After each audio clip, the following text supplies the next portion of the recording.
guys, welcome back to another video.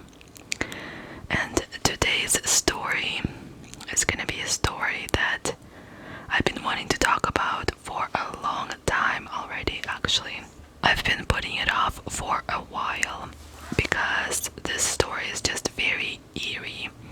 It gives me the GBs every time I read about it, because this man is like your worst nightmares, anything that ever scared you as a child. He is all of those things in one person. When I read about this story, when I researched about it, I found out so many more gruesome details. It's just so disturbing. This guy is a real monster, and for some reason it's not as talked about as other serial killers like Ted Bundy or BTK, but this guy I think is worst of them all. I will be crocheting the cup cozies with you guys. I have crocheted them before, and I will put the pattern in a description as usual. This is what they are looking like. And I am actually yarning under, not over this time, because I want to make the brim a little tighter. And so I'm gonna be working on the brim while talking to you guys. So I need to make 32 rows for the brim. Israel Jeffrey Keyes was born on January 7th, 1971 in Richmond, Utah. He was born to John Jeffrey Keyes and Heidi Keyes.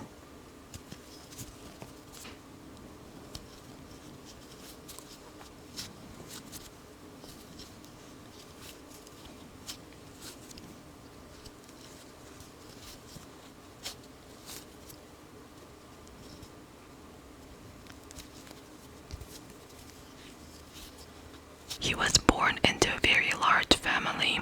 He was actually the second of 10 children. His family was actually Mormon and didn't believe in any government interference. They also didn't believe in public schools or modern medicine.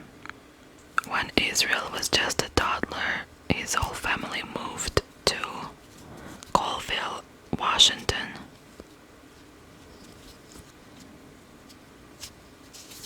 So, since the family didn't believe in government interference, they moved to a very isolated area in the woods somewhere. They didn't even have a heat or electricity at this house.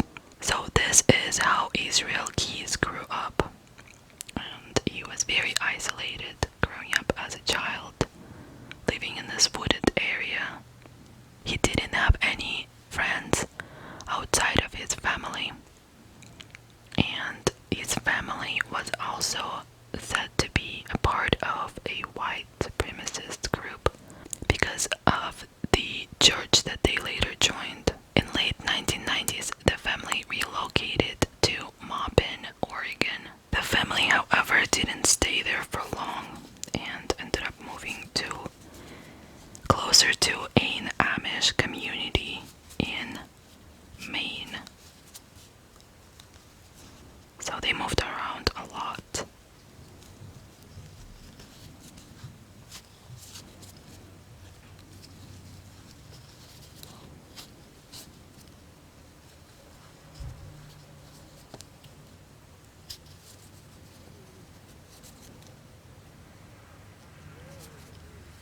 And Israel found ways to entertain himself when he was a child, because he didn't really have any friends, so he would instead go hunting for fun in the woods where they lived.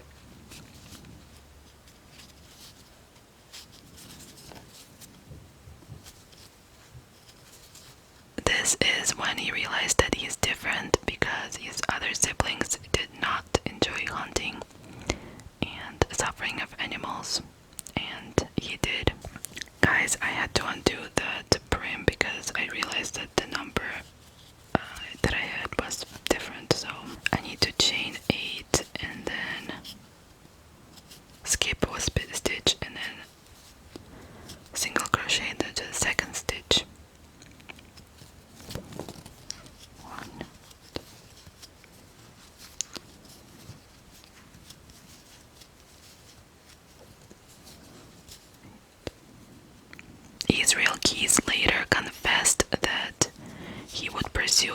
anything with a heartbeat.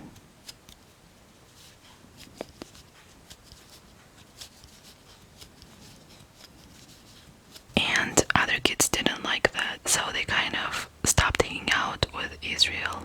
And this is when he became completely isolated, and he enjoyed that.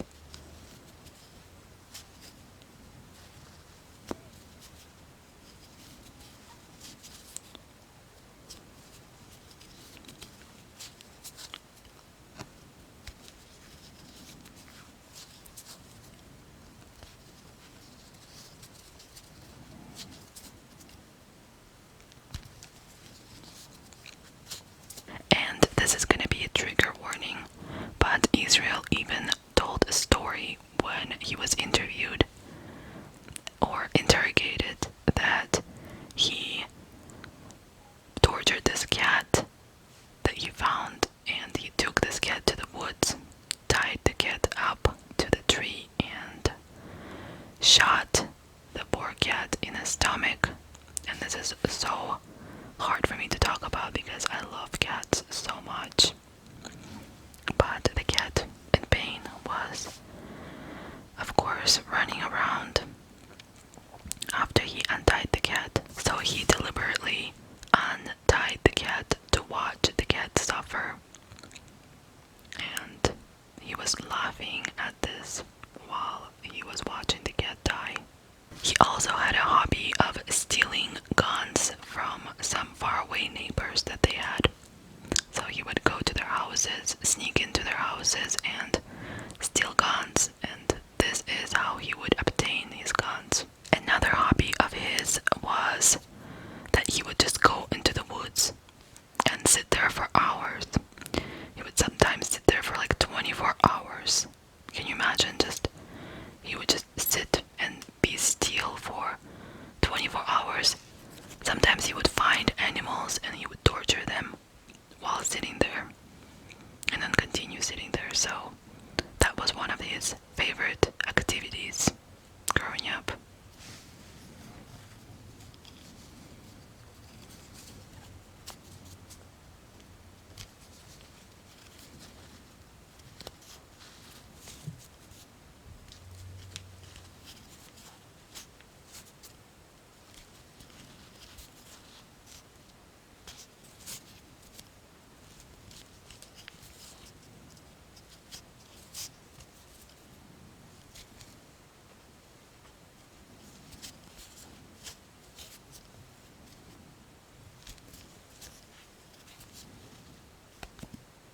When Israel became older, he allegedly told his family that he didn't share the same religion as them anymore, and his family cut all ties with him. Didn't want anything to do with him after that. So then Israel moved out and decided that he's gonna study Satanism. So he did a complete 360 in his family. During this time also, Israel lived alone, so he started stealing from other people's cars, and he would just steal random things. He didn't really care what to steal, but I'm not sure if the reason was because he didn't have money, but he was also doing that for fun, as he later confessed. And during this time he continued shooting animals that he would find on the streets and he would find in the woods. Mostly any friends that he had at this time, they left him because he said after witnessing him shooting animals and torturing animals, they got really scared and they just didn't want to hang out with him anymore. So he was pretty much a loner at this point.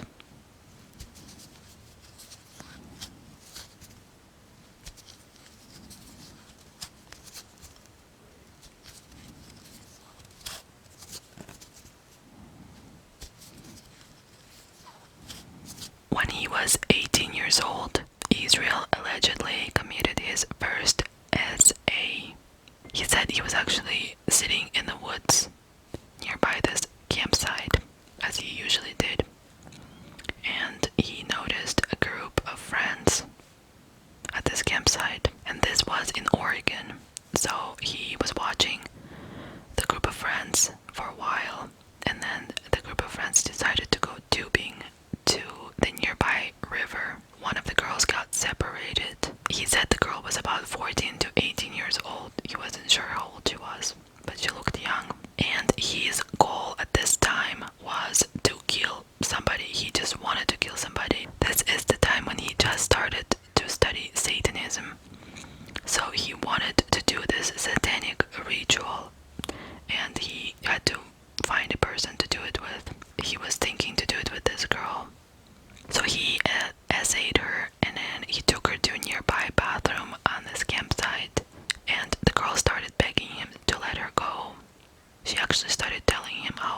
years old at this time. And I guess I messed the dates up. He was actually born in 1978, 1971, as I mentioned before. This is when Israel joined the army in the state of New York. And he actually really enjoyed being in the army. However, he didn't really make any friends there either. He was stationed in Egypt at one point, and while stationed in Egypt, he got into an argument with a fellow soldier there, to whom he told that he was gonna kill him.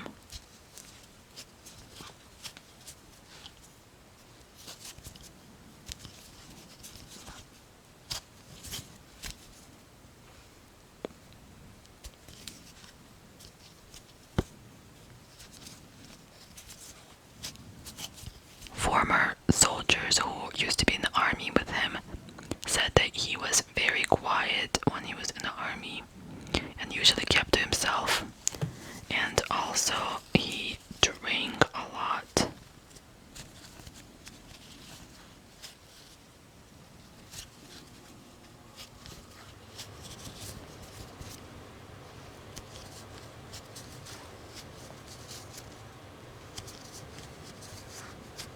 His favorite drink of choice was the wild turkey bourbon, and he actually drank that.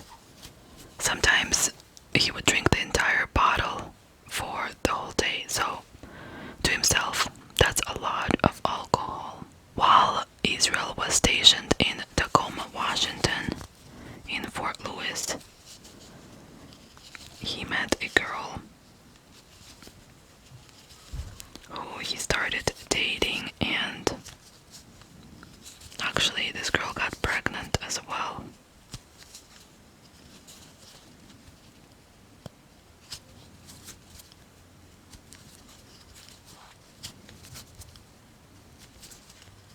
And she had a baby girl with him. After 6 years, Israel said that he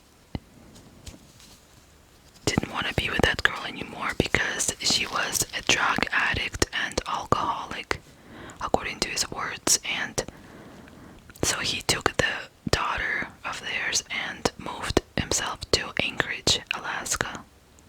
And at this time he was actually dating another girl already. So another girlfriend of his moved together with him and his daughter to Anchorage, Alaska. And in Alaska is where he started his own construction business called Keys Construction. And his business was actually doing really good. He worked as a handyman, contractor, and construction worker, so all in one. And everyone who knew Israel Keys, mostly his co-workers, would say that he was a very loving father, and he always bragged about his daughter and would show pictures of his daughter to everyone.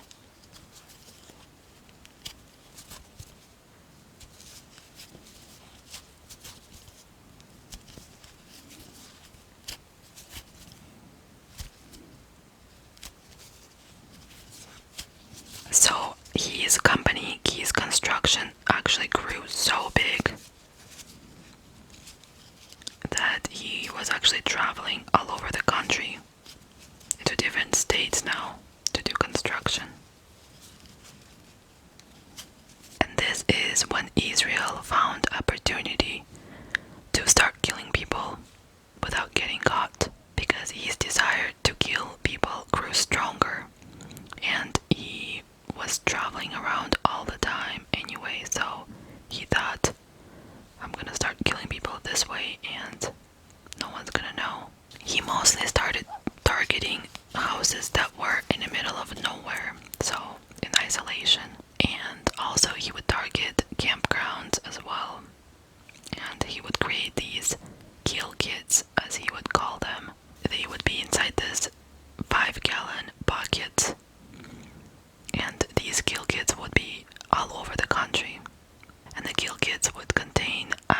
ammunition, weapons, shovels, garbage bags, cash even. And he would place these kill kits in different wooded areas all over the country, so in different states, and then come back to them years later.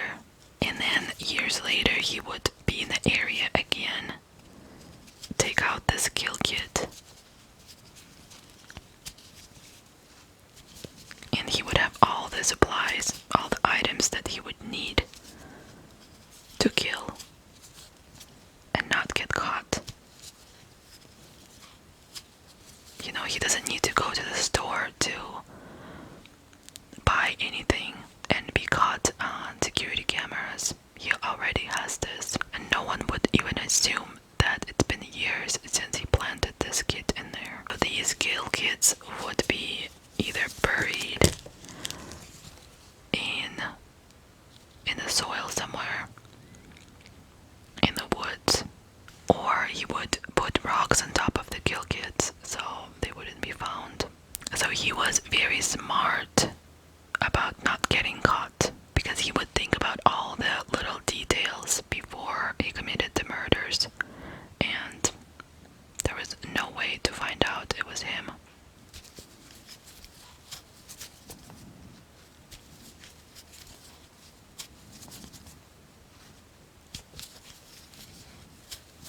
He would try to go to houses that were isolated and didn't have any pets or kids, because he thought that animals make a lot of noise and kids just make things more complicated.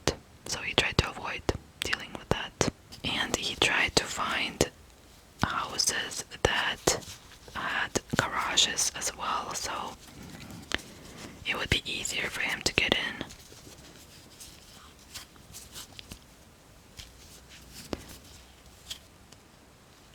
Once he's inside the house, he would cut the phone lines.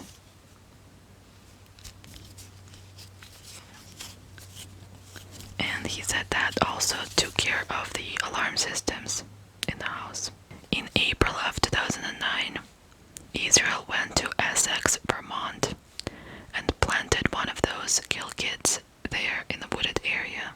After 2 years, in 2011, he went back to that area where the kill kit was and dug it out. Another thing to mention is I don't know how he had memory of where all the kill kits would be. Did he have like a map where he would mark where the kill kit is? Because if it's in a wooded area, that's kind of a lot harder to find, I would think. But that is really scary. So he dug out this kill kit and he was on a mission to find somebody to kill at this point. And so he's walking around the woods looking for a house, and he finds this house in an isolated area. He liked those kind of places where nobody can be around, and he noticed that somebody lives there. It looked like an older couple with no kids, most likely. He looked around in the backyard, didn't see any toys for kids, so he decided to sit around and wait for this couple to come home, because it didn't look like anyone was home at that time. And it turned out to be Bill and Lorraine Courier. Bill was 55 years old and Lorraine was 49 years old. They were married for about 25 years and didn't have any children of their own. They didn't have any pets either, but they had some birds that lived with them inside the house. So Lorraine and Bill got home kind of late. They had dinner together and watched TV, did whatever they usually did during, the evening. And then they went to sleep. And this is when Israel came through the fan in their garage, and he actually found a crowbar inside their garage, so he grabbed that and ended up breaking the window on their door. And that was how he got in. He said it took him about 4 seconds from breaking the door to getting to their bedroom, because he was just not even thinking. It was mindless for him because he was eager to kill someone. It was a very fast moving attack, so he actually brought zip ties with him and tied up one of them first and then the other. And Bill was actually a big guy. He was 6 foot tall and weighed about 240 pounds. So he was fighting back, of course. But Israel somehow was able to tie them both up still. And he walked them to the car, commanded them to get in the car, and drove them to an abandoned house that he saw nearby.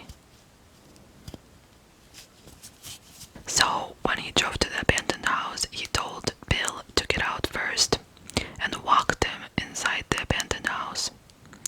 And this is when he hit Bill with his shovel on the head and then shot him multiple times until Bill died, unfortunately. At this time, Lorraine was still in the car and she was able to get out from the zip ties. And she got out of the car and she began to run towards the highway. Israel saw this and he began to run after her. And he got up to her and ended up dragging her back to the abandoned house. Can you imagine living through this? Like, I don't know if she saw her husband getting killed, but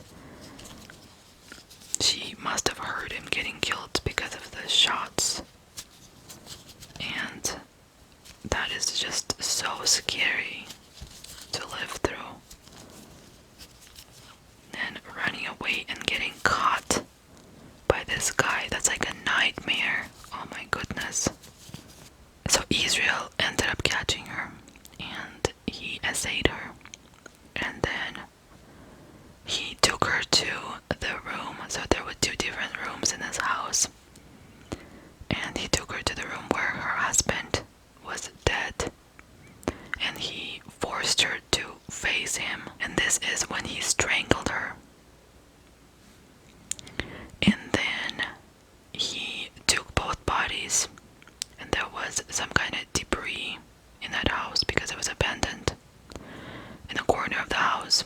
So he covered both of the bodies with debris. And then he covered them with Drano to get rid of any DNA evidence. And then he just left the bodies there. Didn't do anything else with them. But because it was abandoned, it was in the middle of nowhere, it's really small chance that somebody's gonna find these bodies. And remember, he was using a rental car, so he got back to the car after this, drove straight to the airport, and ended up catching a flight back to Anchorage, Alaska, and came home like nothing happened. He got into bed with his girlfriend and his daughter was asleep. Nothing weird.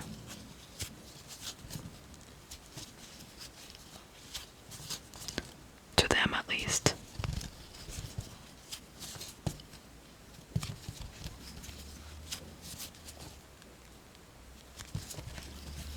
So Lorraine and Bill's bodies were actually never found to this day. And we'll talk about it more a little bit later at the very end, but that's really sad. And Israel later confessed that once he started killing, pretty much he could not stop. He was just craving this all the time, and nothing else would satisfy him, his urge to kill, until he would actually kill. Israel would go on and attack and kill people, many other people that we don't even know how many. He was also suspected of committing a series of 2007 Boca Raton, Florida crimes. And in these crimes, people would get kidnapped and murdered in the same area and in the same way. This was happening at usually outside of mall parking lots. One woman actually was able to escape. She was with her toddler. Can you imagine? Oh my goodness. So this woman with her toddler was kidnapped, and I'm not sure if he essayed her as well, but he ended up letting her go after he forced her to withdraw some money from the ATM. And this woman had a description of this person. He had a mask and sunglasses on. She said he was also athletically built and tall and skinny. And this kind of matched the description of Israel Keys. Also, Israel Keys confessed to at least one more killing in New York State. Authorities regarded this confession as credible, even though there's no identity. Authorities could not determine the identity, age, or gender of this person. But as you know, Israel Keys does not discriminate. He doesn't care if it's a man or a woman. He doesn't care about the color, about anything. So they found this confession credible, and he actually confessed to this himself. There are assumed to be a lot more victims of Israel Keys that we will never know about, unfortunately.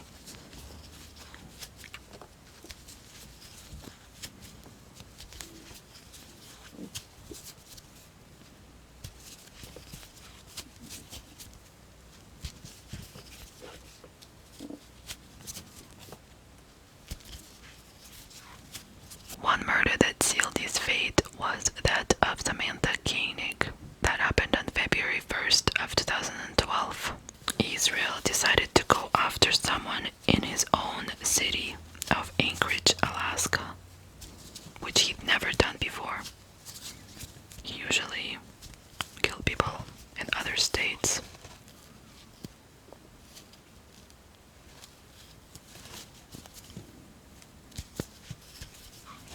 He started watching this small coffee shop in Anchorage, and it's just like a tiny kiosk, drive-through coffee stand that are really popular in Alaska because it's really cold and people always want coffee. It's hot.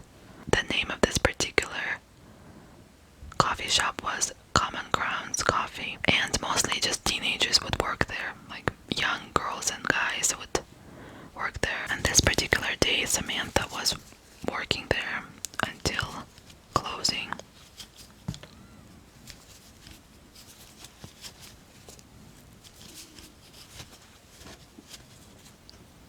And Samantha, she lived with her dad and her boyfriend of 9.5 months. Her boyfriend would actually drive her to work and pick her up after his work because she didn't have her own car, and so that's what they did. Her boyfriend came to pick her up after his work. I think it was like around 9 p.m. and she was nowhere to be seen. So the coffee stand was empty. He waited around, looked around, didn't know where she went, and he just assumed that she might have went home or something. So he drove back home, and she wasn't home. So the boyfriend and dad became extremely worried. They were just not knowing what to think. This is when the boyfriend receives a text message from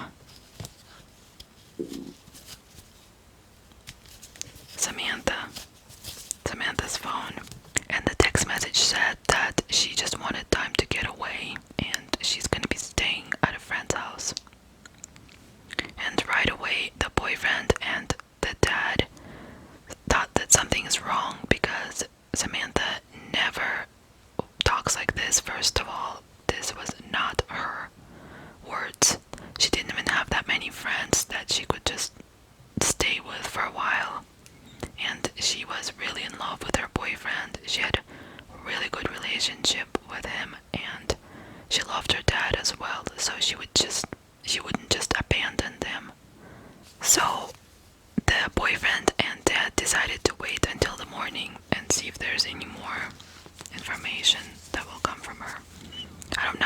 they tried to call her. They most likely did, but they didn't get any more text messages, and so they called the police.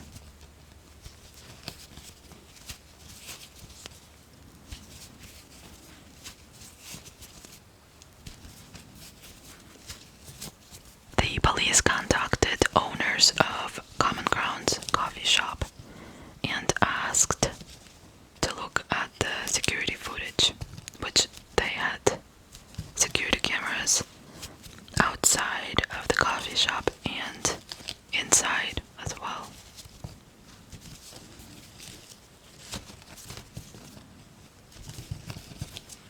This is when they saw something completely unexpected on the cameras. So on the outside camera, they see a man walking up to the coffee stand, but unfortunately there was no camera that would point right at, where you buy the coffee. So you can see him coming from the parking lot to the coffee stand, but then he disappears from view. And it looks like he orders something from Samantha, so it looks like Samantha starts making Americano for this guy. However, as she comes up to the window again, the man tells her something, and this is when Samantha raises her hand up. She's startled. You can see that she's startled, and she starts turning off the lights, and I think the man was asking her probably to turn off the lights. So she's turning off all the lights. I wonder if he had a gun at this point, and he was pointing the gun at her. That's why she was scared. Then she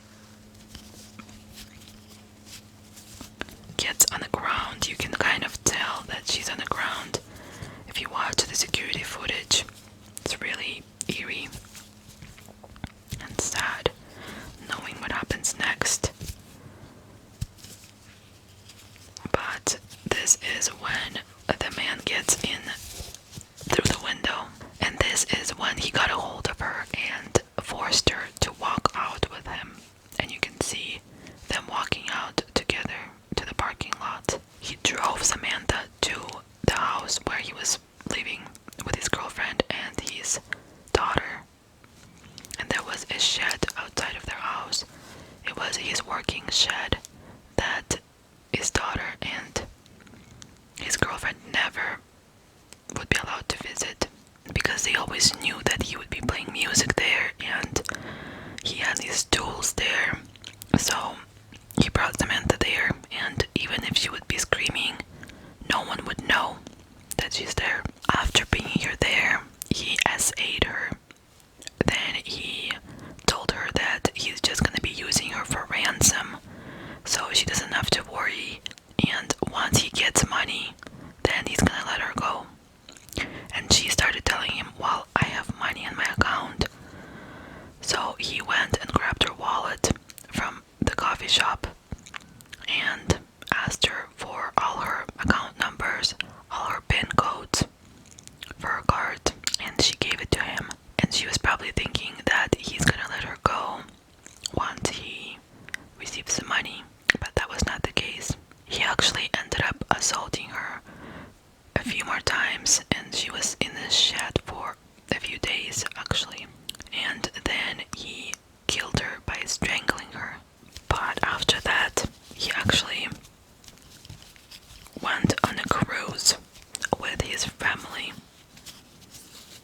So I think that was like a day or two later after the murder. He already knew he was gonna go on this cruise. While everyone is looking for Samantha, he flew with his family to New Orleans, and from there they took a cruise, a 2-week cruise, to the Gulf of Mexico. And there's even pictures of him smiling and having the time of his life, and there's flowers on his neck while he left Samantha in this shed. And because it was so cold during winter in Alaska, she was just frozen there for the whole time he was on cruise, for 2 weeks. And this is how her body didn't decompose, because she was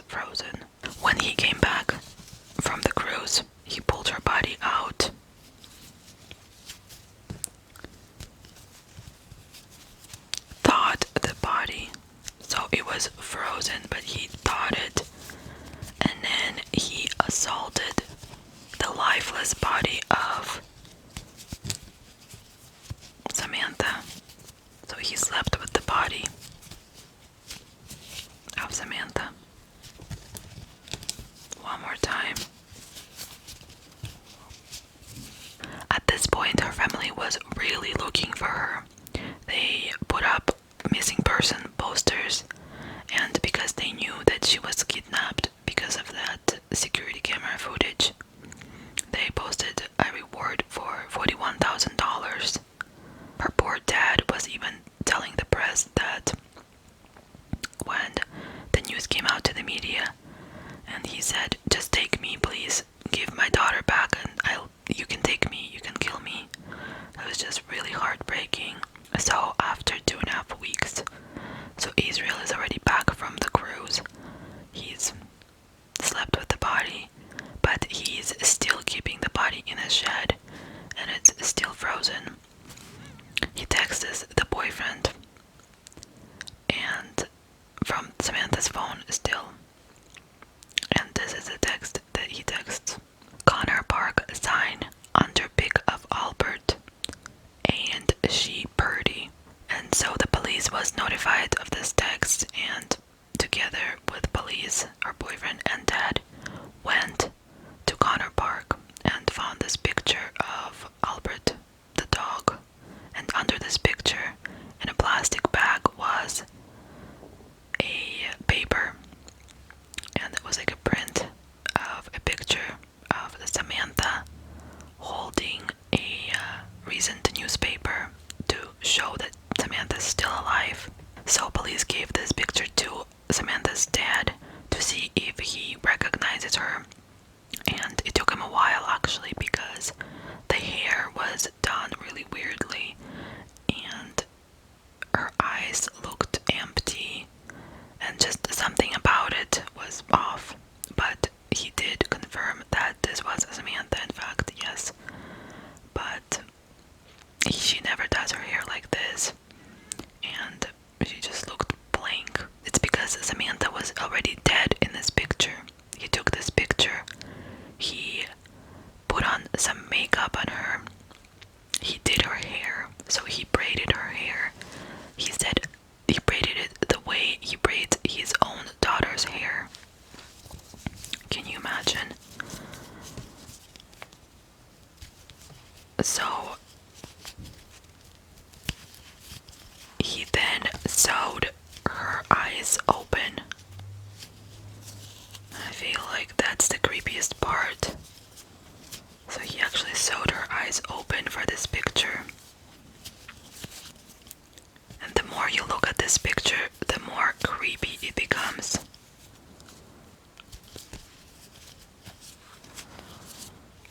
After they pick up this picture, her boyfriend receives text messages from Israel from Samantha's phone. Again, so he's texting now that, as you can see, she is alive and well, and he is wanting $30,000 ransom for her. And he wants it posted into her bank account, because he had access to all her accounts, of course. But investigators ended up creating a plan. So they talked to the bank and let them know if there's gonna be any activity going on with Samantha's account, to notify them right away. The only problem was that when the cops would show up, Israel would already be long gone, because it takes a few minutes for the cops to get there, you know, and they could never catch him. And the max amount he could take out from her account was $500. So Israel began to travel all over the country and taking out $500 in different states on ATMs, so they could never catch him. And every time he would be caught on the security camera in ATM, he would be wearing glasses and a mask. So he was able to get a lot of money this way, until one mistake that he made. At one point, he went to the bank to withdraw money in a city called Shepherd in Texas, and he got the money out, and police was able to catch a footage of the car leaving from the parking lot, and this led them to a white rental Ford Focus. So all the cops in the area were notified to look out for this Ford Focus. And one particular cop saw that there was a Ford Focus that looked suspicious, and he started going behind that car. And so he was just waiting for that car to make some kind of mistake. And when went over 3 miles over the speed limit, he ended up stopping that car, and it ended up being Israel keys. When he pulled him over, he found Samantha's wallet in a car, but the police was still hoping that Samantha was still alive, and he really did want ransom.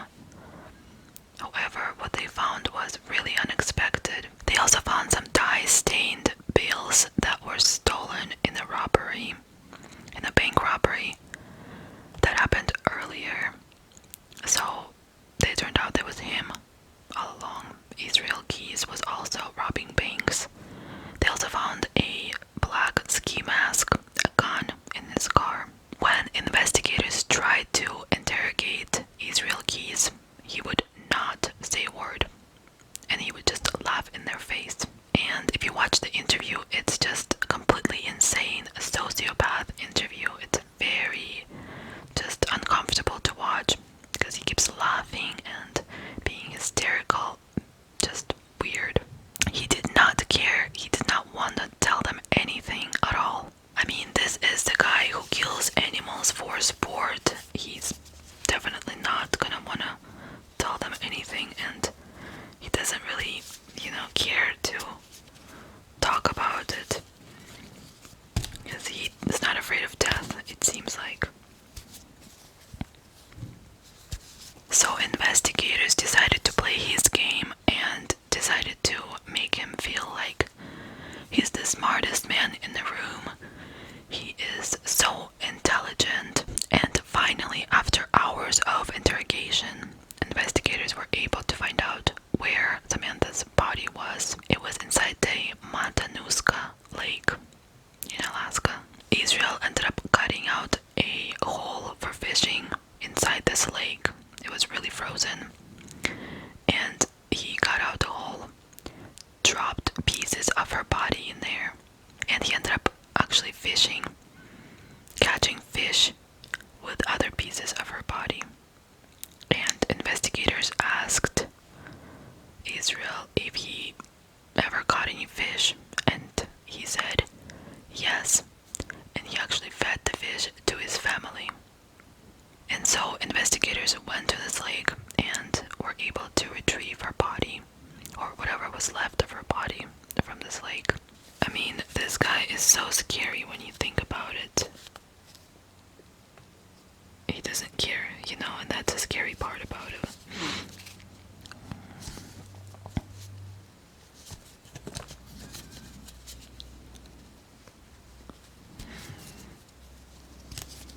At this interrogation, this is when he actually confessed to the murders of Bill and Lorraine, which no one knew that it was him before that.